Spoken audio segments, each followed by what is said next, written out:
Hello everyone, so as of yesterday in fact, the Halo Infinite multiplayer beta became available to PC and Xbox users. Now I'd actually like to preface this video by saying this is my first Halo game, period. That's a lie. This is actually my first Halo multiplayer experience. I played the campaign of 4 and never touched the series again. But with that out of the way, I need to make something very clear. I really enjoy this game, and I am awful at it. Like, really, really bad at this game, and I can't get enough of it. So first things first, I'd actually like to tell anyone who hasn't played it already, or maybe hasn't played a Halo game, because I'm actually not sure if this type of gameplay is par for the course for Halo multiplayer, but this game is not Call of Duty. This game is not Titanfall. It is not Battlefield. It is its own separate thing, and it is very, very apparent in its gameplay. While games like Battlefield and Call of Duty, you could kind of swap between them, this is very, very, very much its own thing. First thing being, the mix between movement and shooting is really, really nice. That and also utility is much more utilized in this game than in, say, other games. I noticed very, very quickly that grenades are basically a must-have, and basically Hail Marying the enemy is really the only way to approach situations. And I'm gonna be honest, at first, this game was not really that enjoyable. But after trying to approach the game with a completely different playstyle and mindset, the game actually snapped. Now, once again, I am terrible at this.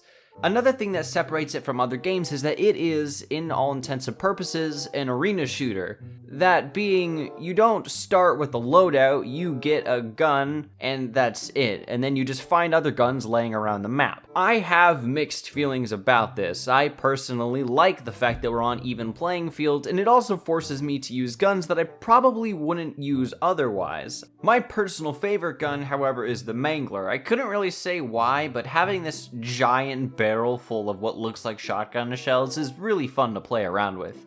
The gameplay itself is extremely solid. Matches are just long enough to be fun and enjoyable, but not short enough to where it feels like I'm spending more time in the lobbies than in actual games. I also really like the longer time to kill. Now, in other games like Call of Duty, which will probably be a very common comparison, the TTK is extremely low, as once you're spotted, you're gunned down immediately. Here, everything does a lot less damage, so unless it's an explosive or any type of sniper rifle, you actually usually have some way to react, which I think is a reason why the grenades are so important, is they actually take a huge chunk of your health away. There's quick play, ranked, and big team battles. You can also play against bots if you're just trying to get used to the game, which is where a lot of my time is spent. All the quick play modes are what you expect, capture the flag, team deathmatch, and things like that. However, I personally found Oddball to be extremely fun. Basically having an objective that you get points by just holding it around and avoiding being shot in the face is actually a lot more fun than I initially thought it was, and I'm glad that I gave it a chance. Big team battle is just team deathmatch, but on a much larger scale.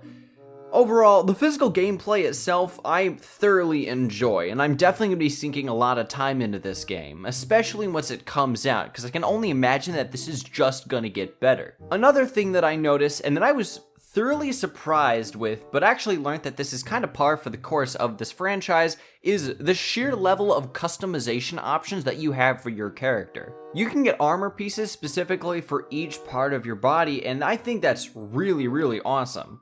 There is only one thing that I feel might become a problem in the future, and that is the kill effects. Only because the one that we have so far is flashy, yes, but I fear that maybe in the future they might get a little bit too flashy and distracting, and if there's 8 players on a map, all simultaneously using these very bright and elaborate kill effects, there's a chance that it might become a little bit overwhelming. But if they're about as moderate as these ones, I actually don't think this will be a problem.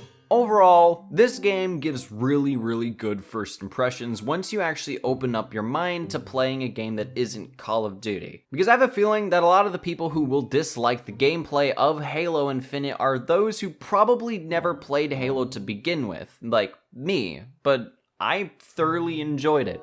The game is free right now, and I heavily suggest it to anyone. It doesn't even take that much space for a big multiplayer AAA title. So if you have like 30 gigabytes to spare and a bit of free time, I would definitely recommend that you at least give it a try. But those are my first impressions of Halo Infinite. Chances are I'll probably be playing the campaign when it comes out. I may or may not do a review on it, but either way, I hope you all enjoy the rest of your evenings, and I will see you all on the next video.